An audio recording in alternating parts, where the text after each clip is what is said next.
ഇന്നും നാളെയുമായി നമ്മൾ ധ്യാനിക്കാൻ ആഗ്രഹിക്കുന്നത് ഒരു ചെറിയ വാക്കാണ്, ദൈവഹിതം. ഇത് കേൾക്കാത്തവരോ ഇത് ഉപയോഗിക്കാത്തവരോ ആരുമില്ല. എന്നാൽ ദൈവഹിതം എന്ന വാക്ക് പുറമേ ശാന്തമെന്ന് തോന്നുന്ന ഒരു ജലാശയം പോലെയാണ്. പ്രത്യേകിച്ച് അതിൻ്റെ അകത്ത് സങ്കീർണതകളോ അതിലെന്തെങ്കിലും ഒരു അപകടമോ ഇല്ല എന്ന് തോന്നാം. ഒറ്റ നോട്ടത്തിൽ ശാന്തമായ ജലാശയം പോലെ, സ്വച്ഛമായ ഒരു ജലാശയം പോലെ, ഒരു നീർത്തടം പോലെയാണ് ഈ വാക്ക്. എന്നാൽ ഇതിനുള്ളിലേക്ക് പ്രവേശിക്കുമ്പോഴാണ് ഇതിൻ്റെ സങ്കീർണതകളും ഇതിൻ്റെ ഉള്ളിലുള്ള ചില അപകടം നിറഞ്ഞ ചുഴികളും ഉള്ളത്. അതുകൊണ്ട് ഒരു കുടുംബത്തിൻ്റെ പശ്ചാത്തലത്തിൽ, ചില കുടുംബ ബന്ധങ്ങളുടെ പരിസരത്ത് നിന്നുകൊണ്ട് നമ്മളെല്ലാം നിത്യജീവിതത്തിൽ സ്ഥാനത്തും അസ്ഥാനത്തും പ്രത്യേകിച്ചങ്ങനെ സൂക്ഷ്മതയില്ലാതെ ഉപയോഗിക്കുന്ന ദൈവഹിതം എന്ന വാക്ക് എന്ന ഒരു വിചാരമാണ് ഇന്നും നാളെയുമായി നമ്മൾ ധ്യാനിക്കണം എന്ന് ഞാൻ കർത്താവിൽ ആഗ്രഹിക്കുന്നു. അതുകൊണ്ട് 2 ദിവസത്തേക്കുമായി ആൽഫ മോൾ പാഠം വായിച്ചു കഴിഞ്ഞു. എങ്കിലും എൻ്റെ ഒരു സമാധാനത്തിന് വേണ്ടി ഞാനത് ഒന്നുകൂടെ വായിക്കുന്നു. ഉൽപ്പത്തി പുസ്തകം 45-ാമത്തെ അധ്യായം, അതിൻ്റെ 4 മുതൽ 9 വരെയുള്ള വാക്യങ്ങൾ.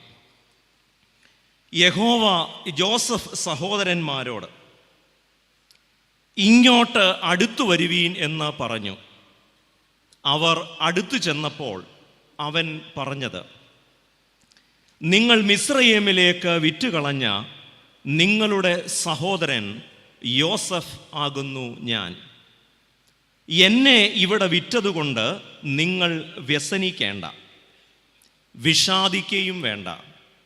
ജീവരക്ഷയ്ക്കായി ദൈവം എന്നെ നിങ്ങൾക്ക് മുൻപേ അയച്ചതാകുന്നു. ദേശത്ത് ക്ഷാമമുണ്ടായിട്ട് ഇപ്പോൾ 2 സംവത്സരമായി. ഉഴവും കൊയ്ത്തുമില്ലാത്ത 5 സംവത്സരം ഇനിയും ഉണ്ട്. ഭൂമിയിൽ നിങ്ങൾക്ക് സന്തതി ശേഷിക്കേണ്ടതിനും വലിയൊരു രക്ഷയാൽ നിങ്ങളുടെ ജീവനെ രക്ഷിക്കേണ്ടതിനും. അടുത്ത വാചകം ശ്രദ്ധിക്കണം. ദൈവം എന്നെ നിങ്ങൾക്ക് മുന്നേ അയച്ചിരിക്കുന്നു. അതിൻ്റെ 9-ാം വാക്യത്തിൻ്റെ അവസാന ഭാഗം, നിന്റെ മകനായ യോസഫ് ഇപ്രകാരം പറയുന്നു, ദൈവം എന്നെ മിസ്രയീമിനൊക്കെയും അധിപതിയാക്കിയിരിക്കുന്നു. നീ താമസിയാതെ എൻ്റെ അടുക്കൽ വരേണം. പ്രാർത്ഥിക്കാം. ഞങ്ങളെ സ്നേഹിക്കുന്ന ദൈവമേ, സ്വർഗീയ നല്ല പിതാവേ, വീണ്ടും ഒരിക്കൽ കൂടെ ഈ ഭദ്രാസനത്തിലെ വിശ്വാസ സമൂഹമായ ഞങ്ങൾ നിന്റെ സന്നിധിയിൽ ഞങ്ങൾക്ക് ശുശ്രൂഷ ചെയ്യുന്ന നിന്റെ അഭിഷിക്തന്മാരോടൊപ്പം വചനം ധ്യാനിപ്പാൻ നൽകിയ അവസരത്തിനായി ഞങ്ങൾ നിനക്ക് സ്തോത്രം ചെയ്യുന്നു. നിന്റെ വചനം ഞങ്ങൾക്കിന്ന് സത്യമായി, സൗഖ്യമായി, സമാധാനമായി സംഭവിക്കണമേ.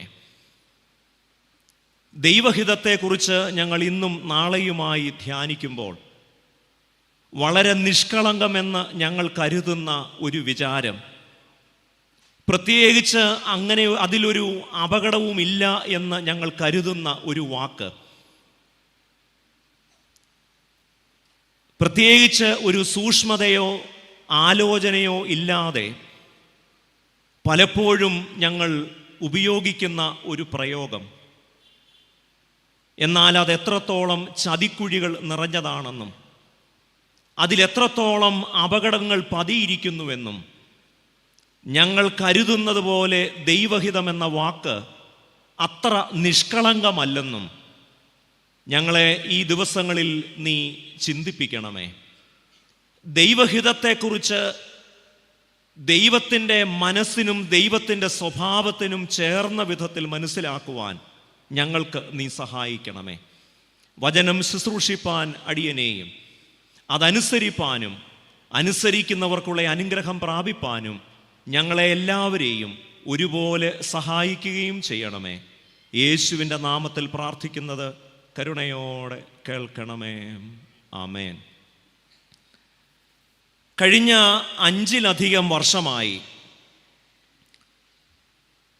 വായനയെ വളരെ ഗൗരവമായി, പ്രത്യേകിച്ച് ചരിത്രത്തെ ഗൗരവമായി കാണുന്ന മനുഷ്യർ, ശ്രദ്ധിച്ചിട്ടുള്ള ഒരു യുവാവാണ് മനു എസ് പിള്ളൈ. അദ്ദേഹത്തിൻ്റെ ഐവറി ത്രോൺ മുതലുള്ള 4 പുസ്തകങ്ങളിൽ ചിലതെങ്കിലും നമ്മളിൽ ചിലരെങ്കിലും പരിചയപ്പെട്ടിട്ടുണ്ട്. അതിലേറ്റവും അവസാനത്തെ പുസ്തകമാണ്, 5ാമതായി എഴുതി കഴിഞ്ഞ ഡിസംബറിൽ പുറത്തു വന്ന പുസ്തകമാണ് gods guns and missionaries. Gods guns and missionaries. ഏതാണ്ട് 534 പേജുള്ള കനപ്പെട്ട ഒരു പുസ്തകമാണ്. എന്നാൽ ഇതിൻ്റെ പകുതിയിലധികം ഇതിൻ്റെ റഫറൻസുകളാണ്. എന്ന് പറയുമ്പോൾ ധാരാളം ഗവേഷണം നടത്തി അദ്ദേഹം എഴുതിയ ഒരു പുസ്തകമാണ്. അദ്ദേഹത്തിൻ്റെ എല്ലാ പുസ്തകങ്ങളും മിക്കവാറും ആരംഭിക്കുന്നത് ഒരു സംഭവ കഥ പറഞ്ഞാണ്. കഥയിലൂടെ ചരിത്രത്തെ നറേറ്റ് ചെയ്യുന്ന ഒരു നറേറ്റീവ് ഹിസ്റ്റോറിയൻ എന്ന് വേണമെങ്കിൽ മനു എസ് പിള്ളയെ വിളിക്കാം. ഞാൻ ഈ പറഞ്ഞ ഗോഡ്സ് ഗൺസ് ആൻഡ് മിഷനറീസ് എന്ന ഈ പുസ്തകം ആരംഭിക്കുന്നത് 1902 നടന്ന ഒരു ചരിത്ര സംഭവം പരാമർശിച്ചുകൊണ്ടാണ്. ഇംഗ്ലണ്ടിലെ രാജാവായ എഡ്വേർഡ് 7 അദ്ദേഹത്തിൻ്റെ സ്ഥാനാരോഹണത്തിന് ഇന്ത്യയിൽ നിന്ന് പലരെയും വിളിച്ചിരുന്നു. ജയ്പൂർ രാജാവിനെയും ഈ സ്ഥാനാരോഹണ ചടങ്ങിന് സംബന്ധിക്കാൻ പ്രത്യേകം എഡ്വേർഡ് 7 ക്ഷണിച്ചിരുന്നു. എന്നാൽ ഈ യാത്രയെക്കുറിച്ച് അദ്ദേഹം ക്ഷണം സ്വീകരിച്ചു. ഈ യാത്രയെക്കുറിച്ചുള്ള ആലോചന തുടങ്ങിയപ്പോഴാണ് ഒരു വലിയ പ്രതിസന്ധി അദ്ദേഹത്തിൻ്റെ മുൻപിലുള്ളത്. ഹൈന്ദവ പാരമ്പര്യം അനുസരിച്ച് കാലാപാനി കടക്കാൻ പാടില്ല. കടൽ കടക്കുന്നത്, സമുദ്രം കടക്കുന്നത് ജാതി ഭ്രഷ്ടു വരെ സംഭവിക്കാവുന്ന ഒരു കാര്യമാണ്. എന്നാൽ അദ്ദേഹത്തിന് കലശലായ മോഹമുണ്ട് എഡ്വേർഡ് 7 സ്ഥാനാരോഹണത്തിൽ പങ്കെടുക്കണമെന്ന്. അദ്ദേഹം ദർബാർ വിളിച്ചു. ദർബാറിലെ പുരോഹിതന്മാരോട് പറഞ്ഞു, ഇങ്ങനെ ഒരു പ്രതിസന്ധിയുണ്ട്.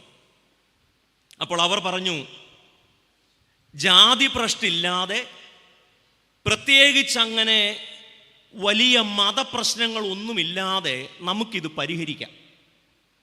അതിന് രാജാവ് ഒരു കാര്യം ചെയ്താൽ മതി. രാജാവിൻ്റെ ഇഷ്ടദൈവമായ ശ്രീ ഗോപാൽജിയെ കൂടെ കൊണ്ടുപോയാൽ മതി.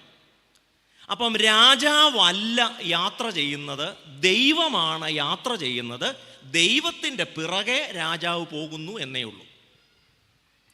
രാജാവിനത് ബോധിച്ചു. കൊള്ളാം, അച്ഛന്മാരായ പുരോഹിതന്മാരായാൽ ഇങ്ങനെ വേണം, മനസ്സറിഞ്ഞ് വ്യാഖ്യാനിച്ചു കൊടുക്കണം. കൊള്ളാം. അപ്പോൾ അദ്ദേഹം മുംബൈയിൽ ഒരു പുതിയ കപ്പൽ പണിയിച്ചു.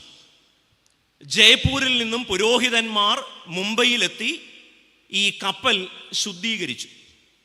എന്നിട്ട് വലിയ വാഹനങ്ങളുടെ അകമ്പടിയോടുകൂടെ ജയ്പൂർ രാജാവിൻ്റെ ഇഷ്ട ദൈവമായ ശ്രീ ഗോപാൽജിയെ ആദ്യം കപ്പലിൽ കയറ്റി.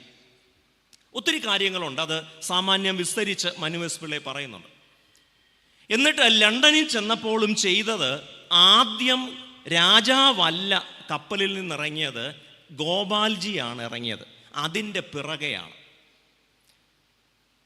ഞാൻ എന്തിനാണ് ഈ കഥ പറഞ്ഞതെന്ന് ചോദിച്ചാൽ, എങ്ങനെയാണ് മനുഷ്യൻ ദൈവത്തെ കൂട്ടുപിടിച്ച് സ്വന്തം ഇഷ്ടം നടപ്പിലാക്കി അതിന് ദൈവഹിതം എന്ന് പേര് കൊടുക്കുന്നത്?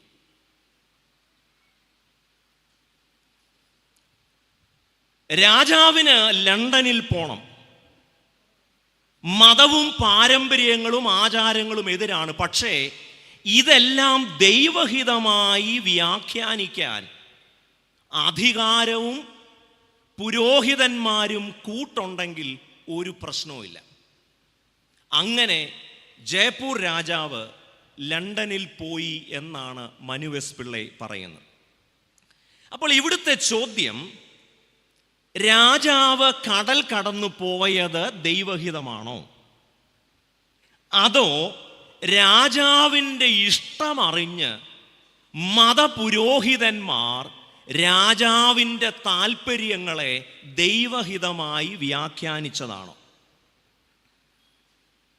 ഈ പ്രശ്നം പറഞ്ഞുകൊണ്ടാണ് ആ പുസ്തകം മുഴുവൻ ചർച്ച ചെയ്യുന്നത്. പിന്നീട് അത് മോഡേൺ ഹിന്ദുത്വയെക്കുറിച്ചൊക്കെ പറയുന്നുണ്ട്. അത് എൻ്റെ പ്രസംഗത്തിൻ്റെ പരിധിയിൽ വരുന്ന കാര്യമല്ല. ദൈവഹിതം എന്ന വാക്ക് പലപ്പോഴും നമ്മുടെ പ്രവർത്തികളെ ന്യായീകരിക്കാനോ ലഘൂകരിക്കാനോ നമുക്കനുകൂലമായി കാര്യങ്ങളെ വളച്ചൊടിക്കാനോ സൗകര്യം പോലെ ഉപയോഗിക്കുന്ന ഒരു വാക്കായി ദൈവഹിതം എന്നത് മാറിക്കഴിഞ്ഞു.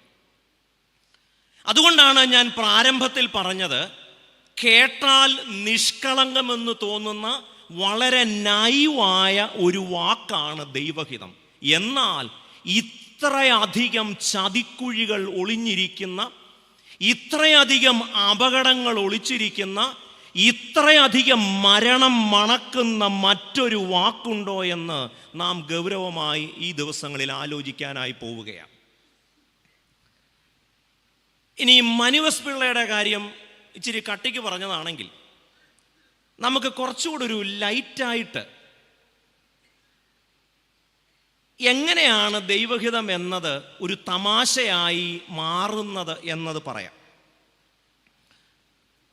2 ഇടവക മിഷൻ അംഗങ്ങൾ ഒരു ഭയങ്കര സുവിശേഷ വേലയിൽ വലിയ തൽപരരാണ്. എന്തിനും ഏതിനും ബൈബിൾ വാക്യം അവരുദ്ധരിക്കും. ഇവർ 2 പേരും കൂടെ ഒരു യാത്ര പോയി. അതിലൊരാൾ ഉച്ചയ്ക്ക് ഭക്ഷണം, ചോറിൻ്റെ പൊതി കയ്യിൽ കരുതിയിരുന്നു. മറ്റേ ആളുടെ കയ്യിൽ ചോറും പൊതി ഇല്ല. ഉച്ചയായി. ചോറും പൊതി കൊണ്ടുവന്നയാൾ അദ്ദേഹത്തിന് വിശന്നപ്പോൾ നല്ല വാഴയിലക്കകത്ത് പൊതിഞ്ഞ ഈ ഭക്ഷണം അങ്ങോട്ട് തുറന്നു.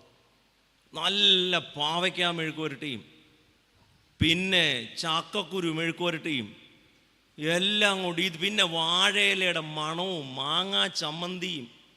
മനു എസ് പിള്ളയുടെ കാര്യം പറഞ്ഞിട്ട് മുഖത്തൊരു ഭാവവും ഇല്ലാത്തവർ പോലും ഇത് പറഞ്ഞപ്പം എന്താ ഭാവം, ഇതിൻ്റെ മണം, ഓഫ്, പിള്ളേരുടെ ഭാഷയെ പറഞ്ഞാൽ പിന്നെ ഒന്നും കാണത്തില്ല. ഈ ചോറും പൊതി കൊണ്ടുവരാഞ്ഞ പച്ചക്കിളികളെ ഞാൻ നിങ്ങളെ കണ്ടില്ല. ചോറും പൊതി കൊണ്ടുവരാഞ്ഞ ആൾക്ക് ഈ ഒന്നാമത് നല്ല വിശപ്പ്, അതിൻ്റെ കൂടെ ഇതിൻ്റെ മണം. സാഹി കെട്ടപ്പം ഇയാൾ പറഞ്ഞു, എടേ എനിക്കൂടെ താടേ ചോറ്. അപ്പോൾ വേദപുസ്തകം കണ്ടമാനം പഠിച്ചിട്ടുള്ള ആളായതുകൊണ്ട് ഈ എടോ മിഷൻ സഹോദരൻ പറഞ്ഞു, എന്താ പറഞ്ഞിരിക്കുന്നതെന്നറിയാമോ? അപ്പം തരത്തില്ല, ചോറ് തരത്തില്ല. അപ്പം ഈ ചോറ് എങ്ങനെയെങ്കിലും കയ്യിലാക്കണമെങ്കിൽ ഇവനോട് വേദപുസ്തകത്തിലെ ഒരു വാക്യം പറഞ്ഞെങ്കിൽ ഇവന് കുറ്റബോധം തോന്നും. അപ്പോൾ ഈ ചോറ് കൊണ്ടുവരാത്ത അച്ചായൻ ചോറ് കൊണ്ടുവന്ന അച്ചായനോട് പറഞ്ഞെടാ, നിന്നെപ്പോലെ നിൻ്റെ കൂട്ടുകാരനെ സ്നേഹിക്കണമെന്നല്ലേ പറഞ്ഞിരിക്കുന്നത്. ഈ വാക്യം കേട്ടതും മുടിഞ്ഞ കുറ്റബോധമായി. നീ മനസ്സിൽ പറഞ്ഞു കാണും, കൊണ്ടുപോയി വിഴുങ്ങ്. കാരണം വാക്യം കേട്ടപ്പോഴത്തേക്ക് കൈവിട്ടുപോയി, ചോറുംപതി കൈ കിട്ടി. പക്ഷേ ചോറുണ്ണാൻ അങ്ങോട്ട് തുടങ്ങിയതായതുകൊണ്ട് അയാൾക്കും കൊതി സഹിക്കാൻ മേല. ഇവൻ ഇരുന്ന് വിഴുങ്ങുക. എന്നാൽ ഇവൻ കൊണ്ടുവന്ന പൊതിയാണെന്നെങ്കിലും ഒരു വിചാരം വേണ്ടേ? അപ്പം പകുതിയെങ്കിലും കിട്ടട്ടെ എന്ന് കരുതി ആ കൂട്ടുകാരൻ ഉപയോഗിച്ച തന്ത്രം ഇയാൾ അങ്ങോട്ട് പ്രയോഗിച്ചു. എടാ, നീയല്ലേ പറഞ്ഞത്, വേദോസ്തവത്തിൽ പറഞ്ഞിട്ടുണ്ട്, നിൻ്റെ നിൻ്റെ കൂട്ടുകാരനെ നിന്നെ പോലെ സ്നേഹിക്കണം. അപ്പോൾ ഇവൻ പറയാം, അങ്ങനെ പറഞ്ഞിട്ടുണ്ട്, അതുകൊണ്ട് എനിക്കിവിടെ താടാ. എടാ, വേദോസ്തവം ശരിക്കും വായിക്കണം. ഇവൻ പറയാ, നിന്റെ അയൽക്കാരനുള്ള യാതൊന്നിനെയും മോഹിക്കരുത്. രണ്ടുപേരും ചോറ് കിട്ടാനും ഉപയോഗിക്കുന്നത് വേദപുസ്തകം, ചോറ് കൊടുക്കാതിരിക്കാൻ. അതുകൊണ്ട് സ്ഥാനത്തും അസ്ഥാനത്തും വെറുതെ കയറി വേദപുസ്തക വാക്യം ഉദ്ധരിക്കുന്നത് കൊണ്ട് അത് ദൈവഹിതവും ദൈവീകവുമാവില്ല. അതിൻ്റെ പിന്നിലെ ഉദ്ദേശ്യം വളരെ പ്രധാനമാണ്. ഞങ്ങൾക്ക് അച്ഛന്മാർക്ക് വേദപുസ്തകത്തിലെ ഒരു വാക്യത്തോടും താല്പര്യമില്ലെങ്കിലും ഈ അമർത്തി കുലുക്കി എന്ന് പറയുന്ന വാക്യത്തോടൊരു പ്രത്യേക വീക്ക്നെസ്സാണ്. എന്താ കാര്യം? സജുവച്ചനൊക്കെയാണ് കുലുക്കിൻ്റെ മൊത്തം കുലുക്കോട് കുലുക്ക. കാരണം ഈ വാക്യം പറഞ്ഞാൽ ഒരുവിധം പള്ളി വരുന്നതും കൊടുത്തു പോകും. കാരണം ഇത് വേദോത്സവത്തിലെ. അപ്പം ഞാൻ പറഞ്ഞു വരുന്നത്, എന്ത് ലളിതമെന്ന് നമ്മൾ കരുതുന്ന ഒരു വാക്ക് ദൈവഹിതം, അതിൻ്റെ അകത്ത് ഇത്രയും കുഴപ്പമുണ്ടോ? ആ വാക്ക് മാനിപ്പുലേറ്റ് ചെയ്യാൻ പറ്റുന്നതാണോ? അത് നമുക്ക് വളച്ചൊടിക്കാൻ പറ്റുന്നതാണോ? ലോകത്തിൽ ഇത്രയധികം വളച്ചൊടിക്കപ്പെട്ട മറ്റൊരു വാക്കില്ല ദൈവഹിതം പോലെ. ഞാൻ അല്പം വിസ്തരിച്ച് തന്നെ ഇതിൻ്റെ ആമുഖം ഞാൻ പറയണമെന്നാണ് വിചാരിക്കുന്നത്. 2 ദിവസം ഉള്ളത് കൊണ്ടും കൂടെയാണ്.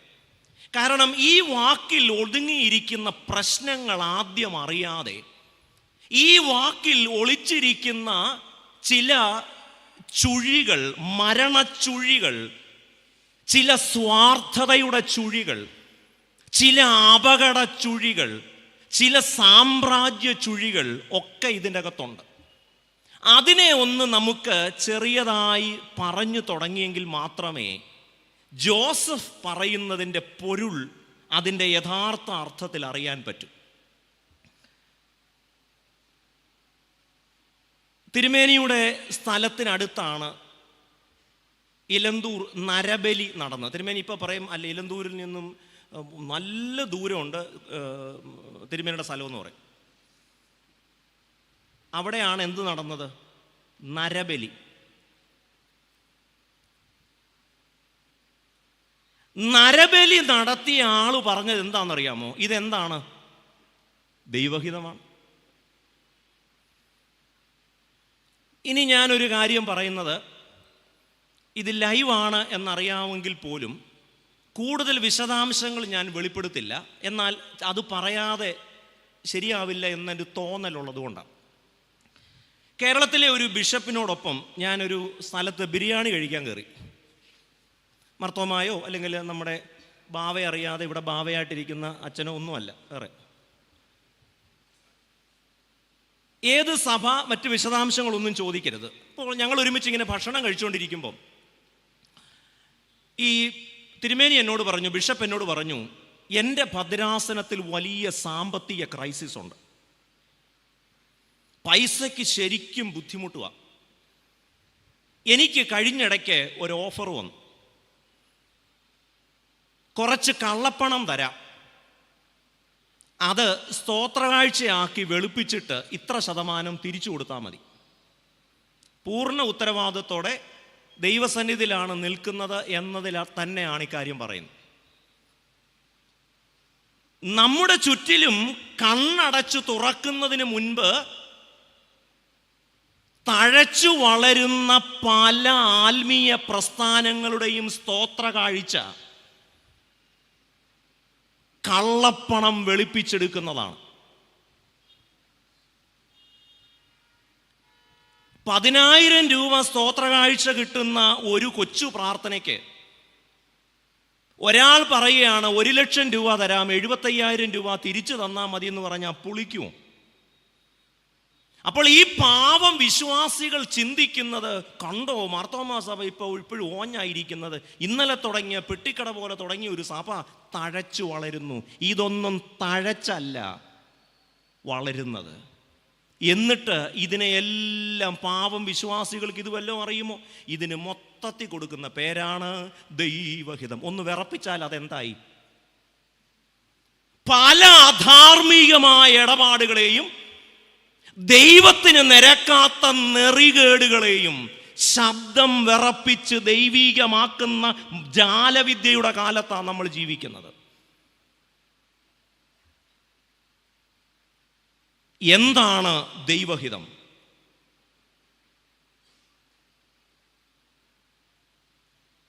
വയനാട് പ്രകൃതി ദുരന്തമുണ്ടായി. ദൈവഹിതമാണോ? അല്ല. മനുഷ്യൻ പ്രകൃതിയുടെ മേൽ നടത്തിയ നായാട്ടിന് പ്രകൃതി തിരിച്ചടിച്ചതല്ലേ? ഇത് ദൈവഹിതമാണോ? ദൈവം മനുഷ്യന് കൊടുത്ത നന്മയും തിന്മയും തിരിച്ചറിയാനുള്ള ആ കഴിവ് പ്രയോഗിക്കാത്തതിൻ്റെ ഫലമാണോ?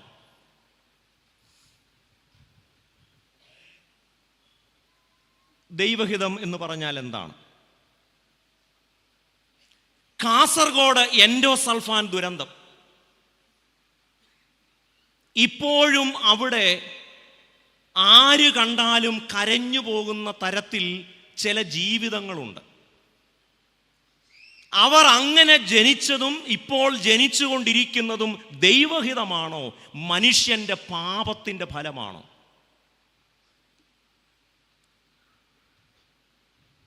(2018) വെള്ളപ്പൊക്കം മനുഷ്യൻ വരുത്തിയതാണോ? ദൈവം വരുത്തിയതാണോ? കൊറോണ എന്ന് പറയുന്ന വലിയ പകർച്ചവ്യാധി,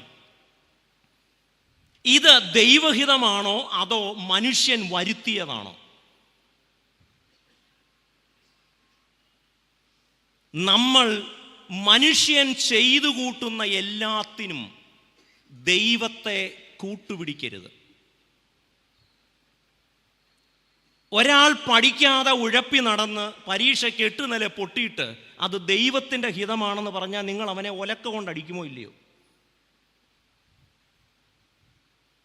എന്താണ് ദൈവഹിതം?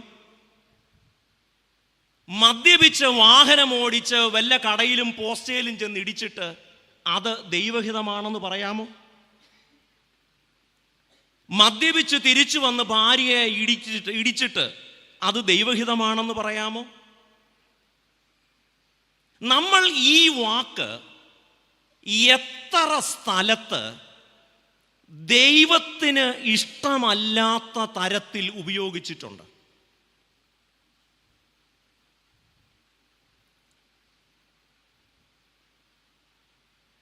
നമ്മുടെ മുഖ്യമന്ത്രി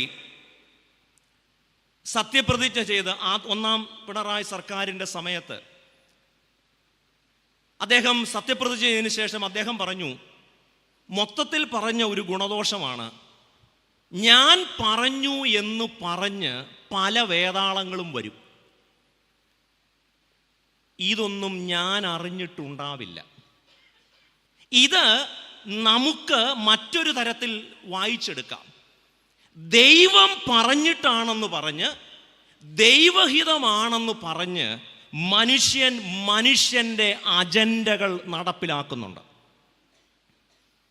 ലളിതമായി പറഞ്ഞാൽ ദൈവഹിതം എന്നത് ഒരു കാര്യമായ വിശദീകരണം അർഹിക്കുന്ന ഒന്നാണ്. എന്നാൽ എല്ലാത്തിനും വിശദീകരണങ്ങളില്ല. ഞാൻ എന്തുകൊണ്ട് പഞ്ചാബിൽ ജനിച്ചു? ഞാൻ പഞ്ചാബിലാണ് ജനിച്ചത്. എൻ്റെ അപ്പനും അമ്മയും പട്ടാളത്തിലായിരുന്നു. അതുകൊണ്ട് അപ്പൻ പട്ടാളത്തിലായിരുന്നു. അതുകൊണ്ടാണ് എൻ്റെ പേര് മോത്തി എന്നിട്ടത്.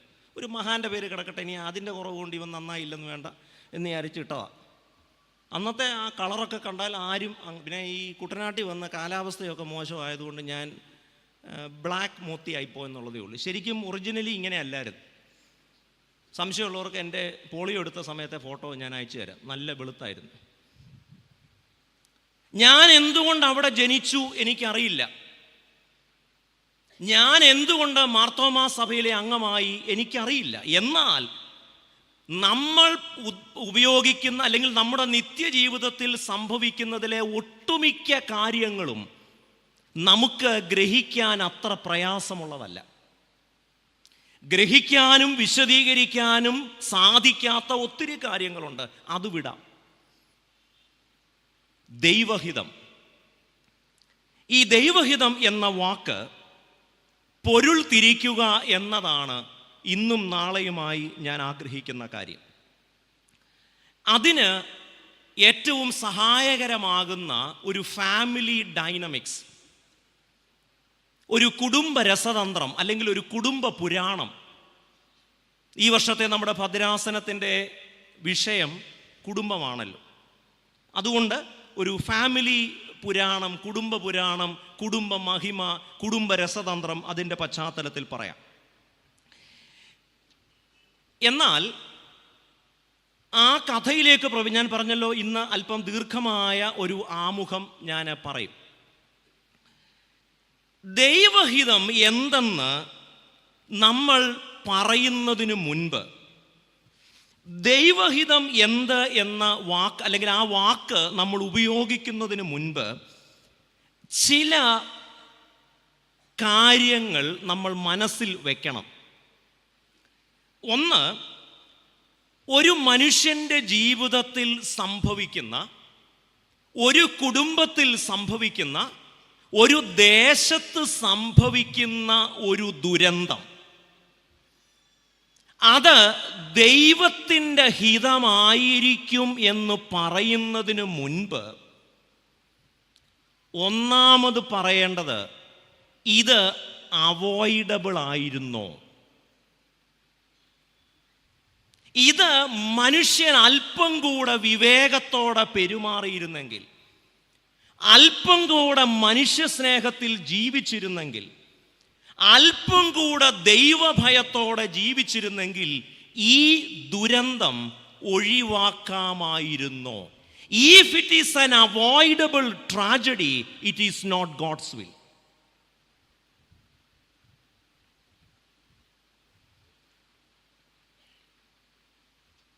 രണ്ട്, ഒരാളുടെ ജീവിതത്തിൽ ഒരു വിജയം, ഒരു ജോലി, അത് നേടാമായിരുന്നു. പക്ഷേ എൻ്റെ അശ്രദ്ധ കൊണ്ടും എൻ്റെ ഉഴപ്പ് കൊണ്ടും ഞാൻ പഠിക്കാതെ നടന്നതുകൊണ്ടും എനിക്കത് സാധിച്ചില്ല. If it were achievable, then it is not God's will.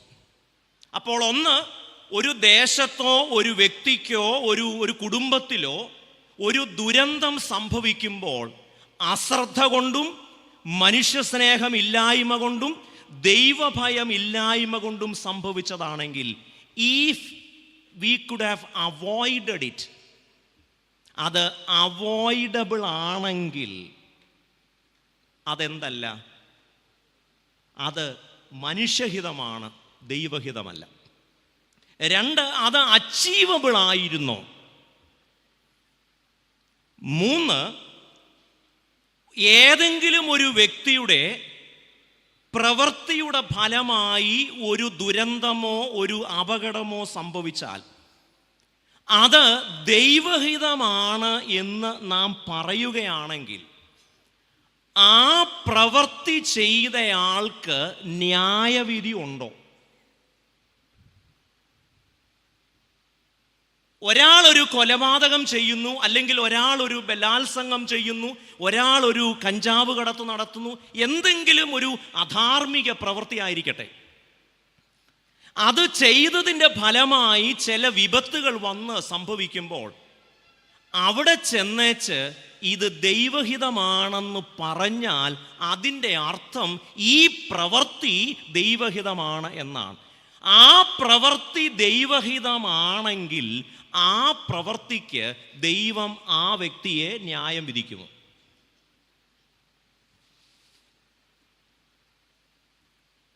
യൂദ ദൈവഹിതപ്രകാരമാണ് യേശുവിനെ ഒറ്റിക്കൊടുത്തതെങ്കിൽ അന്ത്യനാളിൽ ദൈവം യൂദായെ ന്യായം വിധിക്കുമോ? യൂദായെ ദൈവം ന്യായവിധിയിൽ നിന്ന് ഒഴിവാക്കുമെന്ന് നിങ്ങൾക്ക് ഉറപ്പുണ്ടെങ്കിൽ യൂദാ ചെയ്തത് എന്താണ്? ദൈവഹിതമാണ്. തൻ്റെ ഗുരുവും തൻ്റെ പ്രിയനുമായവനെ പച്ചയ്ക്ക് ചതിച്ച, ഒറ്റിക്കൊടുത്ത, പിള്ളാരുടെ ന്യൂ ജനറേഷൻ ഭാഷയിൽ പറഞ്ഞാൽ യേശുവിനെ തേച്ചയാളാണ് ആര്? ഈ മനുഷ്യനെ നോക്കി യേശു പറഞ്ഞു, ഇവൻ ജനിക്കാതിരുന്നെങ്കിൽ ഇവന് കൊള്ളായിരുന്നു. കാരണം ഒരു കാലത്തും ന്യായീകരിക്കാനാവാത്ത ഒരു പ്രവൃത്തിയാണ് യൂദ ചെയ്തത്. അങ്ങനെയാണെങ്കിൽ യൂദ ചെയ്തതിനെ ദൈവഹിതം എന്ന് വിളിക്കാമോ? 4, ഒരു കാര്യം, ഒരു ദുരന്തം സംഭവിക്കുമ്പോൾ അത് ദൈവഹിതമാണെന്ന് പറയുന്നതിന് മുൻപ് ആ ദുരന്തത്തിൻ്റെ ഇരകൾക്ക് അതിനെക്കുറിച്ച് എന്താണ് പറയാനുള്ളത് എന്നാലോചിക്കണം. ഒരു സങ്കടവും ഒരു ദുരന്തവും ഒരു അപകടവും ഒക്കെ സംഭവിക്കുമ്പോൾ അതിൻ്റെ ഇരകൾ എന്തു പറയുന്നു എന്നത് കേൾക്കാതെ, ഇരകളുടെ പക്ഷത്ത് നിന്ന് ആലോചിക്കാതെ ദൈവഹിതം എന്ന വാക്ക് നമുക്ക് ഉപയോഗിക്കാമോ?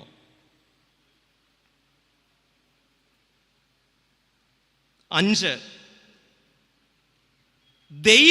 ദൈവഹിതം എന്ന് നമ്മൾ പറയുന്ന പ്രവൃത്തി ദൈവത്തിൻ്റെ സ്വഭാവത്തിന് ചേർന്ന പ്രവൃത്തിയാണോ?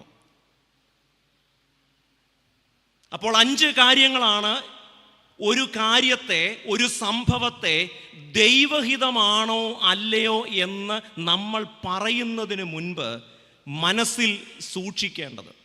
1, അത് അവോയ്ഡബിൾ ആയിരുന്നോ? അത് ഒഴിവാക്കാനാവുമായിരുന്നു. 2, അത് അച്ചീവബിൾ ആയിരുന്നു. നിങ്ങൾ അല്പം കൂടെ പരിശ്രമിച്ചിരുന്നെങ്കിൽ നിങ്ങൾക്കത് നേടാമായിരുന്നു. 3, ഒരു പ്രവൃത്തി ദൈവഹിതമാണെങ്കിൽ ആ പ്രവൃത്തിയുടെ പേരിൽ ദൈവത്തിന് ആ മനുഷ്യനെ ന്യായം വിധിക്കാനാവില്ല. ന്യായവിധി ക്ഷണിച്ചു വരുത്തുന്ന ഒരു പ്രവൃത്തിയെ ദൈവഹിതം എന്ന് പറയാമോ? 4, ഒരു പ്രവൃത്തിയെ ദൈവഹിതം എന്ന് ഉപയോഗിക്കുന്നതിന് മുൻപ്, വിളിക്കുന്നതിന് മുൻപ് ആ പ്രവൃത്തി കൊണ്ട് ആരൊക്കെ കരഞ്ഞിട്ടുണ്ട്, ആരുടെയൊക്കെ ചോര വീണിട്ടുണ്ട്, ആരൊക്കെ അതിൻ്റെ ഇരകളായിട്ടുണ്ട് എന്ന് ചിന്തിക്കാതെ, ഇരകളുടെ പക്ഷത്ത് നിന്ന് ആലോചിക്കാതെ ഒരു പ്രവൃത്തിയെയും നമ്മൾ ദൈവഹിതം എന്ന വാക്കുകൊണ്ട് ന്യായീകരിക്കരുത്. 5, ഒരു പ്രവൃത്തി ദൈവഹിതമാണോ അല്ലയോ എന്ന് തീരുമാനിക്കാൻ 5-മതായി ഉപയോഗിക്കാവുന്ന ഒരാലോചന, ആ പ്രവൃത്തി ദൈവത്തിൻ്റെ സ്വഭാവത്തിന് ചേർന്നതാണോ?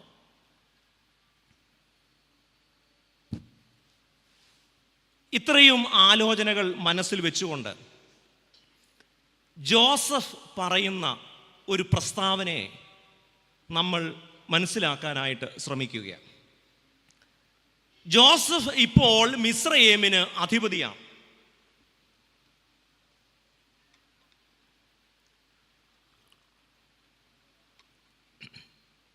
മറ്റ് ഭദ്രാസനത്തിലൊക്കെ ഇതാ നല്ല ബൂസ്റ്റാ തരുന്നത്.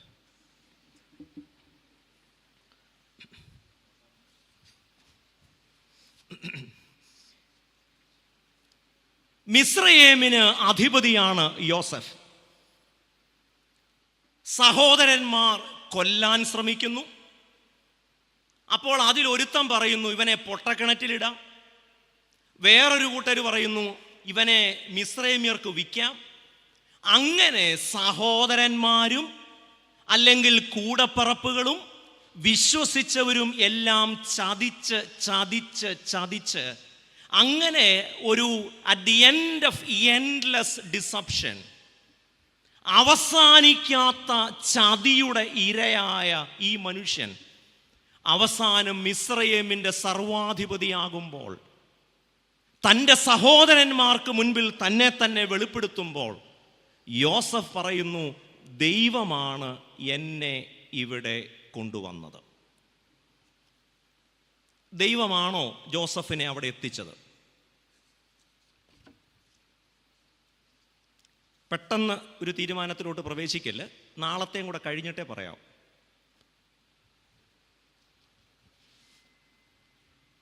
ഇന്ന് പറയുന്നത് അപൂർണമാണ്.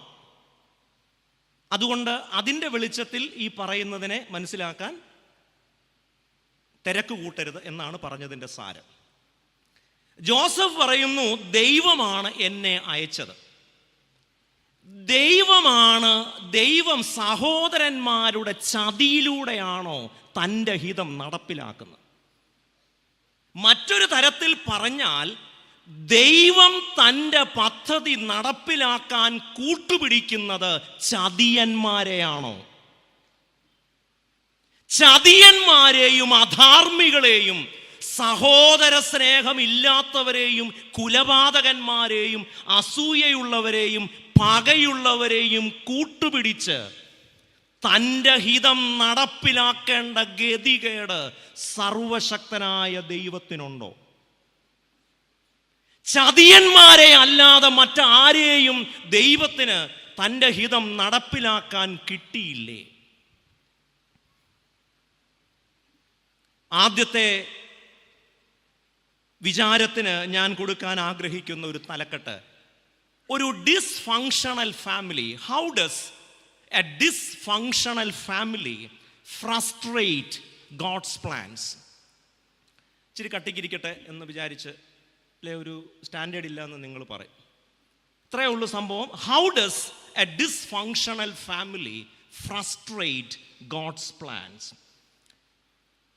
എന്ന് പറഞ്ഞാൽ, അനുഗ്രഹീതമല്ലാത്ത അല്ലെങ്കിൽ ശാപഗ്രസ്തമായ കുടുംബ ബന്ധങ്ങൾ എങ്ങനെയാണ് ദൈവത്തിൻ്റെ പദ്ധതിയെ അട്ടിമറിക്കുന്നത്? ജോസഫിൻ്റെ കുടുംബം പരിശോധിക്കുമ്പോൾ അവിടെ 3 പ്രശ്നങ്ങളാണ് പ്രധാനമായിട്ടും ഉള്ളത്. 1 സ്നേഹം, 2 അധികാരം, 3 ധനം. ഈ മനുഷ്യന് എത്ര കിട്ടിയാലും തികയാത്തതും മതിയാവാത്തതുമായ 3 കാര്യങ്ങളാണ് സ്നേഹം, അധികാരം, പണം. പലപ്പോഴും നമ്മൾ ഇതിൽ ചേർക്കുന്ന 1 ലൈംഗികതയാണ്. പക്ഷെ അത് മനുഷ്യൻ്റെ ശരീരത്തിൻ്റെ ആരോഗ്യമുള്ള കാലം വരെയേ ഉള്ളൂ ഈ ലൈംഗികതയ്ക്ക് വേണ്ടിയുള്ള ദാഹം.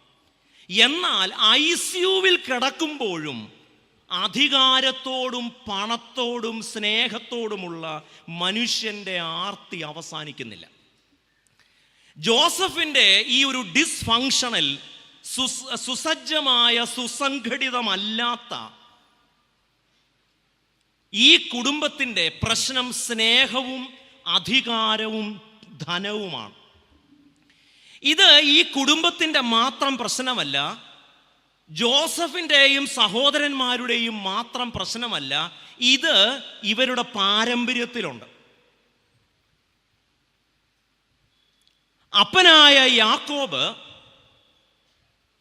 ഏശാവിനോടുള്ള ബന്ധത്തിൽ ഈ 3 കാര്യങ്ങൾക്ക് വേണ്ടിയാണ് എല്ലാ പ്രശ്നങ്ങളും ഉണ്ടാക്കിയത്.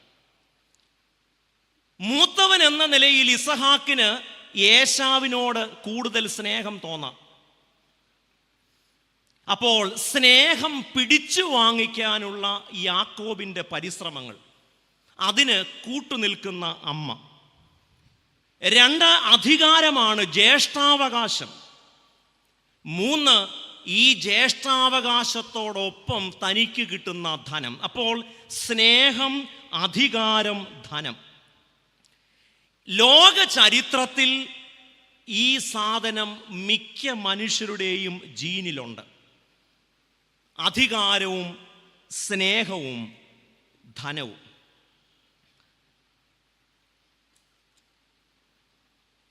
ഈ കുടുംബത്തിൽ ജോസഫിനോട് അപ്പന് അല്പം സ്നേഹം കൂടുതലുണ്ട്. അതിൻ്റെ പ്രധാന കാരണം വാർദ്ധക്യത്തിൽ തനിക്ക് ലഭിച്ച മകനാണ്. മറ്റൊരു തരത്തിൽ പറഞ്ഞാൽ അപ്പൻ്റെ വീക്ക്നെസ് ആണ് ആര്? ജോസഫ്. എവിടെയാണോ അധികാര സ്ഥാനത്തിരിക്കുന്നവർക്ക് ചില മനുഷ്യർ വീക്ക്നെസ് ആവുന്നത്, അവിടെ കലാപവും അവിടെ അക്രമങ്ങളും സംഭവിക്കും. ഒന്നുകിൽ എൻ്റെ ദേശക്കാരനാവാം, എൻ്റെ നാട്ടുകാരനാവാം, എൻ്റെ കൂടെ പഠിച്ചവനാവാം, എൻ്റെ പെട്ടിയെടുക്കുന്നവനാവാം, അല്ലെങ്കിൽ പണ്ട് എൻ്റെ കുഞ്ഞമ്മയ്ക്ക് പനി വന്നപ്പം മരുന്ന് വാങ്ങിക്കുടിച്ച തോമാച്ചൻ്റെ ബന്ധത്തിലുള്ളതാവാം. ഈ കുടുംബത്തിലെ മുഴുവൻ കലാപങ്ങൾക്കും തിരികൊളുത്തുന്നത് അപ്പൻ്റെ വീക്ക്നെസ് ആണ്. എന്താണ് അപ്പൻ്റെ വീക്ക്നെസ്? വാർദ്ധക്യത്തിൽ ജനിച്ച മകനോട് ഒരു അമിത സ്നേഹം. സ്നേഹം നല്ലതാണ്, പക്ഷേ ഒരു കുടുംബത്തിൽ അത് ഡിസ്പ്രപ്പോർഷനേറ്റ് ആകരുത്. അധികമായ അമിതമായ സ്നേഹം എന്തെങ്കിലും രോഗാവസ്ഥയിലുള്ളവരോടോ ശാരീരിക ദൗർബല്യം അനുഭവിക്കുന്നവരോടോ വാർദ്ധക്യത്തിലുള്ളവരോടോ കാണിക്കുന്നതിനൊരു ന്യായമുണ്ട്. എന്നാൽ ഇവിടെ 12 മക്കളിൽ അപ്പൻ്റെ വീക്ക്നെസ് ആണ് ജോസഫ്. ഒരു കുടുംബത്തെ, ഒരു ഇടവകയെ, ഒരു സഭയെ നാശത്തിലോട്ട് തള്ളിവിടാൻ ഉത്തരവാദിത്തപ്പെട്ട സ്ഥാനങ്ങളിൽ ഇരിക്കുന്നവർക്ക് ചില മനുഷ്യർ ഒരു വീക്ക്നെസ് ആയാൽ മതി.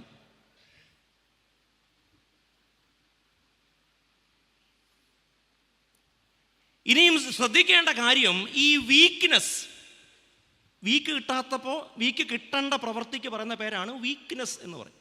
അത്രയേ ഉള്ളൂ. അതിന് ഇംഗ്ലീഷിൽ അതിന് വലിയ വീക്ക് വാങ്ങിക്കേണ്ട നെസ്സിന് പ്രവൃത്തിക്കുള്ള പരിപാടിക്ക് പറയുന്നതാണ് വീക്ക്നെസ് എന്ന് പറഞ്ഞാൽ തല്ലുകൊള്ളിത്തരമെന്നാണ് അതിൻ്റെ അർത്ഥം. ഒരപ്പൻ എന്ന നിലയിൽ 12 മക്കൾക്കും സ്നേഹം തുല്യമായി പകുത്തു കൊടുക്കാൻ ദൈവം നിയമിച്ചാക്കിയിരിക്കുന്ന കുടുംബസ്ഥന് അതൊരു പദവിയാണ്, അതൊരു അധികാര സ്ഥാനമാണ്. അപ്പൻ്റെ സ്ഥാനത്തിരിക്കുന്നവർക്ക് ചില മനുഷ്യർ വീക്ക്നെസ് ആവാൻ പാടില്ല. ഈ വീക്ക്നെസ് അറിയാവുന്ന ജോസഫ്, പുള്ളി മിടുക്കനാണ്. നമ്മൾ ജോസഫിനെ കുറിച്ച് ഒത്തിരി പോസിറ്റീവായി പറയുന്നെങ്കിലും അല്പം ചരിത്രം കൂടെ ഒന്ന് മനസ്സിലാക്കുന്നത് നല്ലതാണ്.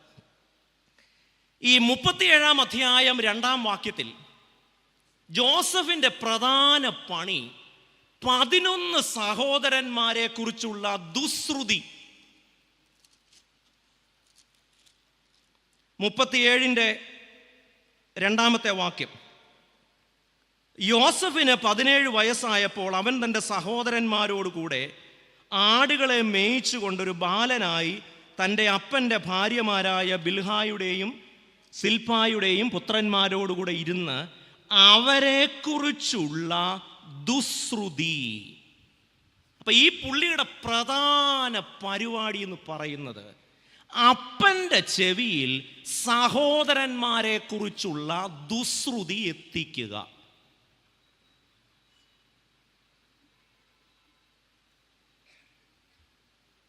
ഒരു ഡിസ്ഫങ്ഷണൽ ഫാമിലി, ഒരു ഡിസ്ഫങ്ഷണൽ ചർച്ച്, ഒരു ഡിസ്ഫങ്ഷണൽ പാരീഷിൻ്റെ പ്രധാനപ്പെട്ട ലക്ഷണം അവിടുത്തെ ഇടവകയിലെ അച്ഛന് ചില മനുഷ്യർ വീക്ക്നെസ് ആയാൽ ആ വീക്ക്നെസ് കൂടുതൽ പ്രയോജനപ്പെടുത്താൻ ചെവിയിൽ മറ്റു മനുഷ്യരുടെ ദുശ്രുതി എത്തിക്കും.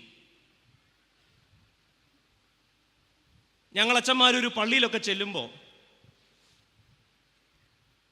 സുഹൃത്തുക്കളൊക്കെ കൂടും. ആധാർ കാർഡിലില്ലാത്ത വിവരങ്ങൾ പോലും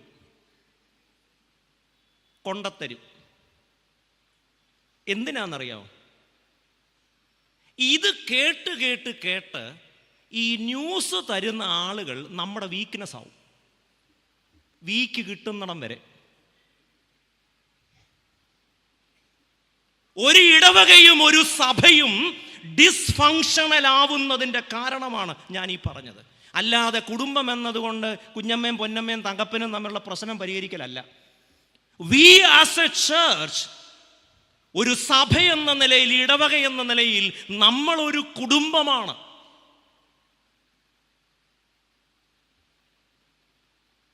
അപ്പൻ്റെ വീക്ക്നെസ്സായ ജോസഫ് ക്രമമായി തൻ്റെ കൂടപ്പിറപ്പുകളെ കുറിച്ചുള്ള ദുശ്രുതി എത്തിച്ചുകൊണ്ടിരുന്നു. ഒരു കുടുംബം എങ്ങനെ ഡിസ്ഫങ്ഷണലാകാതെ ഇരിക്കും? ജോസഫിൻ്റെ അടുത്ത കുരുട്ടുബുദ്ധി, ഇത് ഒരു നേരെ ചിന്തിക്കുന്ന ഒരു മനുഷ്യൻ്റെ സമീപനമാണോ? സഹോദരനെ കുറിച്ച് അപ്പൻ്റെ അടുക്കൽ ക്രമമായി ദുശ്രുതി എത്തിക്കുന്നത് ഒരു പ്രേഷിത ദൗത്യമല്ല.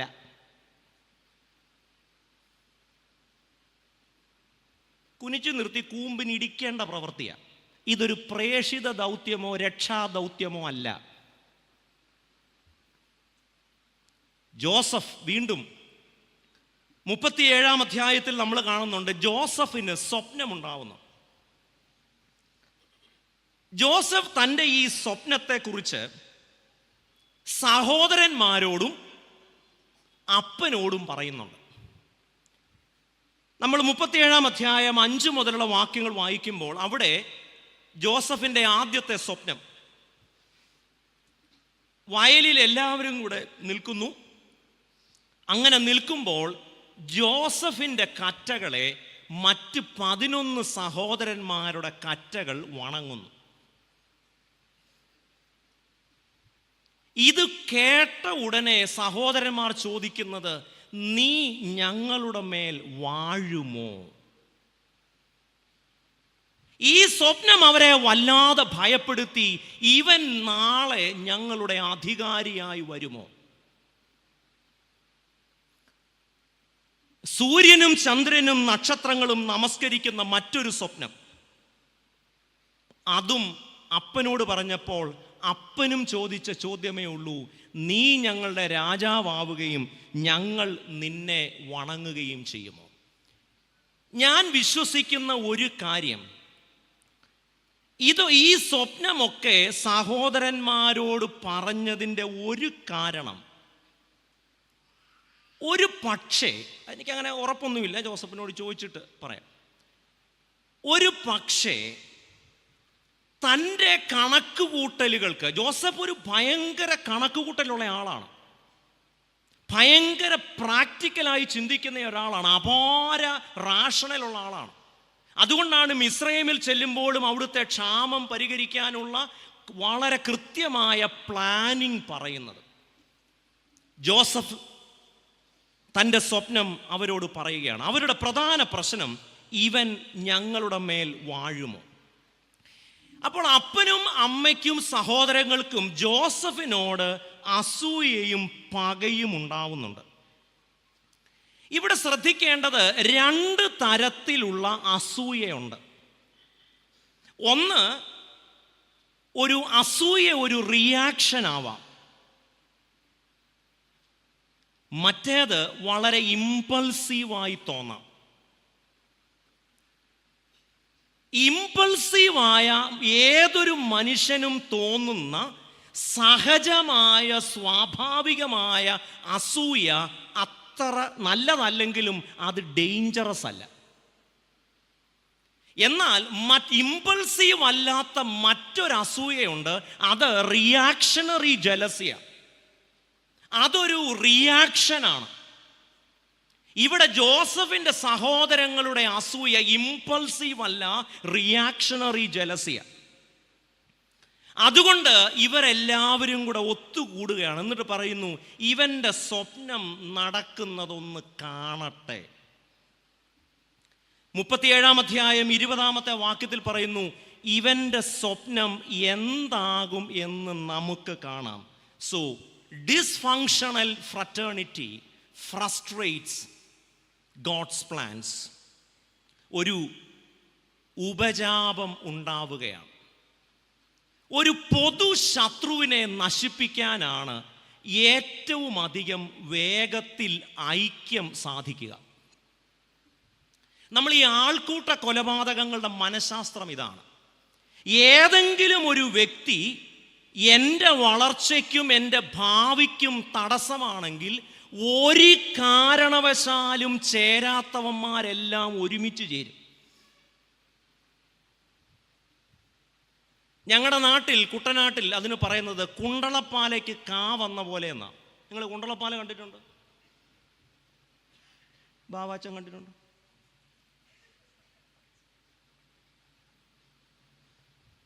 ഈ നിലമ്പൂരി തേക്കല്ലാതെ കൊള്ളാവുന്ന ഒരു സാധനവും ഇല്ലല്ലേ. ഞങ്ങളുടെ നാട്ടിൽ പറയണം കുണ്ടളപ്പാലയെന്ന് പറയും. അതിന് ഇംഗ്ലീഷും കുണ്ടളപ്പാലയെന്നാണ് കേട്ടോ, എഴുതിയാൽ മതി.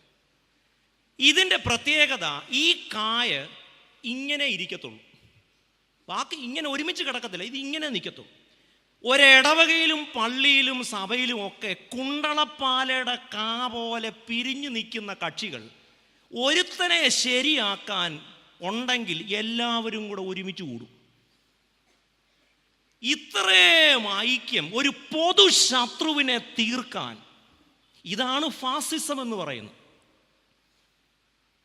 ഇന്ന് ഇന്ത്യയിൽ ഏറ്റവും അധികം ഫലപ്രദമായി നടത്തുന്ന ഫാസിസത്തിൻ്റെ മനഃശാസ്ത്രം എന്ന് പറഞ്ഞാൽ ഒരു പൊതു ശത്രുവിനെ സൃഷ്ടിക്കുക. നിങ്ങളുടെ ഇടവകയിൽ ഐക്യമുണ്ടാവാൻ നിങ്ങൾ ഒരാളെ പൊതു ശത്രുവായി പ്രഖ്യാപിച്ചാൽ മതി. ഈ സഹോദരന്മാർ കുണ്ടളപ്പാലയുടെ കാ പോലുള്ള 11 എണ്ണം കൂടെ അങ്ങ് ഒറ്റക്കെട്ട്. കാരണം എന്താണെന്നറിയാമോ? ഇത് ക്രിസ്തീയ ഐക്യമൊന്നുമല്ല. വെറുതെ 11 പേർ, 2-3 പേർ എൻ്റെ നാമത്തിൽ ഒരുത്തനെ തീർക്കാൻ കൂടിയാൽ അതിൻ്റെ പേര് ക്രിസ്തീയ ഐക്യമെന്നല്ല. നമുക്കൊരു വിചാരമുണ്ട്, 10-11 പേർ ഒരേ ലക്ഷ്യത്തോടെ. അല്ലല്ല, ഇത് കോൺസ്പിറസിയാണ്. എല്ലാ ഐക്യവും ദൈവഹിതമല്ല.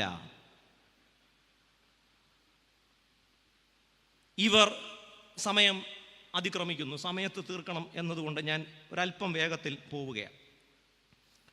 ഈ സഹോദരന്മാർ ഒരുമിച്ച് കൂടുന്നു. ആദ്യം കൊല്ലാൻ തീരുമാനിക്കുന്നു, പിന്നെ കിണറ്റിലിടാൻ തീരുമാനിക്കുന്നു, പിന്നെ വിൽക്കാൻ തീരുമാനിക്കുന്നു. അവർക്ക് ഒരൊറ്റ ലക്ഷ്യമേ ഉള്ളൂ, ഇവൻ്റെ സ്വപ്നത്തെ നശിപ്പിക്കണം. മനോഹരമായൊരു വാചകം ഒരു പ്രത്യേക ചരിത്ര സന്ധിയിൽ കേരളത്തിൽ ആവർത്തിച്ച് ഉപയോഗിച്ചിട്ടുണ്ട്. You can kill the dreamer but not the dreams. നിങ്ങൾക്ക് സ്വപ്നം കാണുന്നവനെ തീർക്കാം, എന്നാൽ അവൻ്റെ സ്വപ്നം ദൈവത്തിൻ്റെ സ്വപ്നമാണെങ്കിൽ നീയല്ല, ആര് വിചാരിച്ചാലും അത് തീർക്കാം. You can kill the dreamer but not the dreams.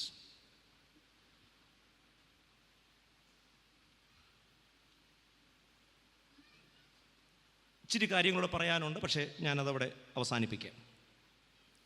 ഒരു ഡിസ്ഫങ്ഷണൽ ഫാമിലി, സഹോദരങ്ങൾ, അനാരോഗ്യകരമായ സ്നേഹത്തിൻ്റെ പങ്കുവെപ്പുകൾ, ഡിസ്പ്രൊപ്പോർഷനേറ്റ് ഷെയറിങ് ഓഫ് ലവ്, ഇതൊക്കെ എങ്ങനെയാണ് ഒരു കുടുംബത്തെ നശിപ്പിക്കുന്നത്? ഒരു കുടുംബ ബന്ധത്തെ എങ്ങനെയാണ് അത് ശാപഗ്രസ്തമാക്കുന്നത്? എങ്ങനെയാണ് റിയാക്ഷണറി അസൂയയും പകയും മരണകരമാവുന്നത്, കുലപാതകത്തിലേക്ക് നയിക്കുന്നത് എന്ന് നമ്മൾ കണ്ടു. എൻ്റെ ചോദ്യം, ജോസഫ് പറയുന്നു, എന്നെ ഇവിടെ കൊണ്ടുവന്നത് ദൈവമാണ്. അങ്ങനെയാണെങ്കിൽ ഈ സഹോദരന്മാർ ജോസഫിനെ കൊല്ലാൻ തീരുമാനിച്ചത് ദൈവഹിതമാണോ അല്ലയോ? ജോസഫിനെ മിസ്രൈമ്യ കച്ചവടക്കാർക്ക് വിൽക്കാൻ തീരുമാനിച്ചത് ദൈവഹിതമാണോ? ഈ പ്രവൃത്തി ദൈവത്തിൻ്റെ സ്വഭാവത്തിന് ചേരുന്നതാണോ? ജോസഫ് പറഞ്ഞതനുസരിച്ച് തൻ്റെ 11 സഹോദരന്മാരുടെ കോൺസ്പിറസിയിൽ തന്നെ കൊല്ലാനും പിന്നീട് തീരുമാനം മാറ്റി മിസ്രൈമ്യ കച്ചവടക്കാർക്ക് വിൽക്കാനും തീരുമാനിച്ചത് ദൈവത്തിൻ്റെ ഹിതമാണെങ്കിൽ ഈ 11 സഹോദരന്മാരെ ദൈവം ന്യായം വിധിക്കുമോ?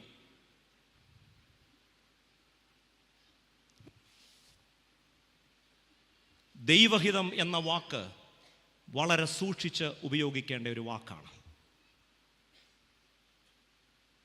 നമ്മൾ വിചാരിച്ചാൽ ഒഴിവാക്കാവുന്നതാണോ? ന്യായവിധി ക്ഷണിച്ചു വരുത്തുന്ന പ്രവൃത്തിയാണോ?